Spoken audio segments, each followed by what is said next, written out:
Students, welcome to the channel. आज हम discuss करेंगे टास्क 2 के एक टाइप जिसका नाम होता है डिस्कस बोथ व्यू, उसके सेंटेंस स्ट्रक्चर्स, यानी कि कैसे सेंटेंसेस फॉर्म कर सकते हैं हम इस टाइप के टास्क में, और इस टाइप के ऐसे को कैसे फॉर्म किया जाता है, कौन से लिंकर यूज़ कर सकते हैं और कैसे लिखा जाता है। तो पहले हम इसकी इंट्रोडक्शन देख लेते हैं। सम वुड आर्ग्यू दैट, उसके बाद हम पैराफ्रेज करेंगे अपना फर्स्ट आइडिया। पैराफ्रेजिंग का मतलब आपको पता ही होगा। पैराफ्रेजिंग का मतलब होता है जब आपको फर्स्ट आइडिया दिया गया है आपके क्वेश्चन में ही, उसको अलग शब्दों में बात वही करनी है, बस शब्द बदलने हैं। यहाँ आप सेंटेंस का टाइप भी बदल सकते हैं। While others are of the view that, फिर सेकंड को पैराफ्रेज करना, सेकंड व्यू को। This essay will explicate both views, this essay will explicate both views. However, a side with I side with former or later view thesis line, उसके बाद thesis line आ सकती है आपकी। तो इसमें हम करेंगे क्या, तो हम कर क्या रहे हैं एक्चुअली, जो हमारा फर्स्ट होगा पहले हम उसको पैराफ्रेज कर रहे हैं। तो हमारा जो क्योंकि आधे लोग वैसे बोल रहे हैं और आधे लोग ऐसे बोल रहे हैं, हमने हाफ डिवाइड करनी है सोसाइटी। तो हम यही बोल रहे हैं कि कुछ लोग ये आर्ग्यू करते हैं या इस साइड को बिलोंग करते हैं जो फर्स्ट व्यू होगा, और कुछ लोग दूसरी साइड को बिलोंग करते हैं जो सेकंड व्यू होगा, ठीक है। उसके बाद हम अपनी ओपिनियन फॉर्म करेंगे, और ये लास्ट लाइन है, ये हमारा ओपिनियन है। This essay will explicate both views, यानी कि ये ऐसे है जो बोथ व्यूज को ही एक्सप्लेन करेगा, जो बोथ व्यूज को एक्सप्लेन करेगा। पर जो मैं मेरी साइड है वो फॉरवर्ड की साइड हूँ या लेटर की साइड हूँ। फॉरवर्ड मतलब पहले वाला, लेटर मतलब बाद वाला, okay.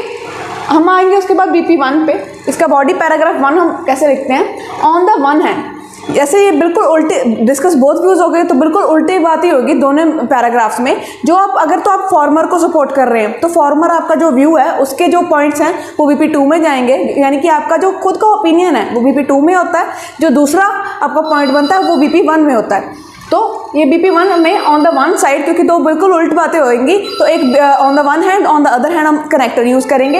On the one hand it is believed by many that right. उसके बाद हम फर्स्ट व्यू को फिर से पैराफ्रेज करेंगे। उसके बाद हम 1 से 3 आइडियाज़ मेंशन कर सकते हैं अपने एक BP में। अगर हम एक आइडिया ही मेंशन कर रहे हैं तो हमें एक प्रॉपर उसके बाद एग्जाम्पल देनी पड़ेगी और उसकी प्रॉपर एक्सप्लेनेशन देनी पड़ेगी। अगर आप 2 या 3 आइडियाज़ मेंशन कर रहे हैं तो उसके हमें इतना ज़्यादा एलैबोरेट भी नहीं करना पड़ता, पर उसमें एक प्रॉब्लम होती है कि वो दोनों अगर आप विद एग्जाम्पल देते हैं, आपको तीनों के साथ एग्जाम्पल देना ज़रूरी नहीं होता। अगर 2 या 3 दे रहे हैं तो हर एक के साथ एग्जाम्पल देना ज़रूरी तो नहीं है, पर अगर आप एक के साथ भी एग्जाम्पल दे रहे हैं तो रेलेवेंट होना चाहिए एग्जाम्पल। और इसमें एक ही डिसएडवांटेज है कि ये ओवरलैप चला जाता है। जब हम एक व्यू से ज़्यादा लिखते हैं ना, तो प्रेफर कीजिए आप 2 व्यूज़ लिखिए। कई बार होता है कि एक व्यू हम अच्छे से एक्सप्लेन नहीं कर पाते तो BP छोटा रह जाता है और हमारी वर्ड लिमिट ही कंप्लीट नहीं होती। अगर हम 3 करने की कोशिश करते हैं तो हमारी वर्ड लिमिट से ज़्यादा चले जाते हैं, ओवरवर्ड लिख जाते हैं। तो हम प्रॉपर डिविजन्स के साथ, यानी कि पूरे 2 आप कोशिश कीजिए कि आप 2 व्यूज़ दिया कीजिए, 2 अपने आइडियाज़ दिया कीजिए। और उसके बाद आप अपने क्या स्ट्रक्चर आएगा हमारा फॉर इंस्टांस, यानी कि जो भी हमारा इसके बाद एग्जाम्पल आएगा अगर आप देना चाहते हैं तो, और ये एग्जाम्पल रेलेवेंट होना चाहिए। अगर आप जो भी बात कर रहे हैं वो पूरी रेलेवेंट होनी चाहिए। और अगर आपको कोई भी एग्जाम्पल नहीं आ रहा तो आप एक सर्वे का भी यूज़ कर सकते हैं। एक survey, the survey was conducted by this organisation, किसी भी ऑर्गेनाइजेशन का नाम लिख दीजिए और उसे अपने हिसाब से उसका डाटा को आप मैनिपुलेट कर सकते हैं, और उसकी ऑथेंटिसिटी वो चेक नहीं करते। तो हम कैसा भी एग्जाम्पल दे सकते हैं, बट एग्जाम्पल इज मस्ट। और आप ऐसा भी नहीं है कि दोनों में आप एक ही एग्जाम्पल दे रहे हैं, दोनों BPs में अगर आप एग्जाम्पल दे रहे हैं और दोनों में सर्वे वाला ही एग्जाम्पल दे रहे हैं तो वो भी गलत हो जाता है। उसकी ऑथेंटिसिटी तो चलो वो चेक नहीं करते, बट वो रेपुटेशन वाला केस आ जाता है। उसके बाद हमारे आएगा closing sentence. Closing sentence thus hence therefore से स्टार्ट हो सकता है।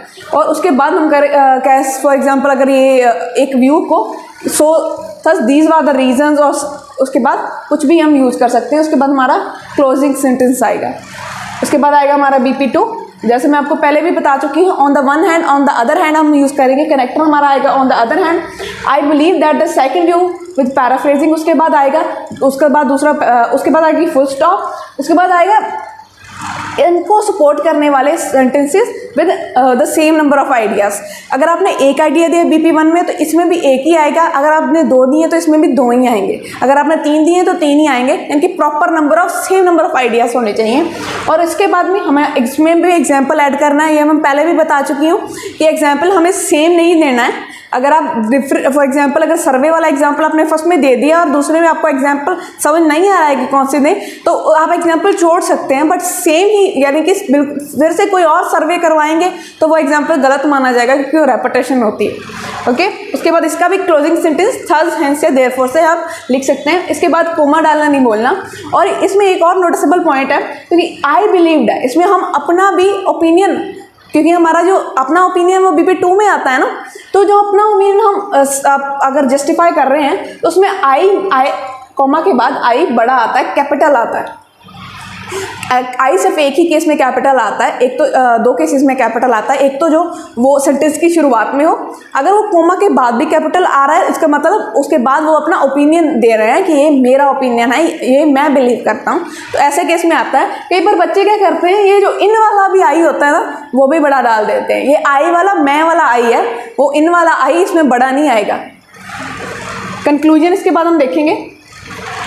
इसके दो तरीके से कंक्लूजन लिखा जा सकता है, टू कंक्लूड या इन कंक्लूजन, कोई भी कनेक्टर यूज कीजिए। उसके बाद ऑल्दो और कोमा वाला स्ट्रक्चर हो तो आप यूज कर सकते हैं, ऑल्दो एंड देन वाला स्ट्रक्चर भी आप यूज कर सकते हैं। ये दोनों ही कॉम्प्लेक्स टाइप के सेंटेंसेस हैं।